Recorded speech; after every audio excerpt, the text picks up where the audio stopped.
Hi friends, welcome to our channel Kalam streams achievers. லெபனானுக்குள் நுழைந்து Israel ராணுவம் தாக்குதல். பெய்ரூட் வான்வழி தாக்குதலில் 7 பேர் பலி அப்படின்னு சொல்லி கொடுத்துருக்காங்க. ஸோ ஹெஸ்பொல்லா பயங்கரவாதிகளை குறிவைத்து இஸ்ரேல் நடத்தி வரும் தாக்குதல் தீவிரமடைந்துள்ளது.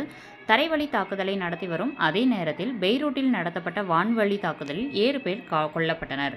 மேற்காசிய நாடான இஸ்ரேல் 3 முனை தாக்குதல்களை எதிர்கொண்டுள்ளது. கடந்த ஆண்டு அக்டோபர் 7 தன் மீது தாக்குதல் நடத்திய காசா பகுதியை கட்டுப்பாட்டில் வைத்துள்ள ஹமாஸ் பயங்கரவாதத்துக்கு எதிரான போரை துவங்கியது. ஹமாஸ் பயங்கரவாத அமைப்புக்கு ஆதரவாக அண்டை நாடான லெபனானில் இருந்து செயல்படும் அதை கட்டுப்பாட்டில் வைத்துள்ள ஹெஸ்பொல்லா பயங்கரவாத அமைப்புக்கு எதிராக தீவிர தாக்குதலில் ஈடுபட்டுள்ளது அப்படின்னு சொல்லிட்டு ஒரு இது கொடுத்துருப்பாங்க. இது ரொம்ப ஒரு முக்கியமான நியூஸ். ஏன்னா நம்மளோட அண்டை நாடுகளில் என்னென்ன நடக்குதுன்றது தெரிஞ்சு வச்சுக்கணும்.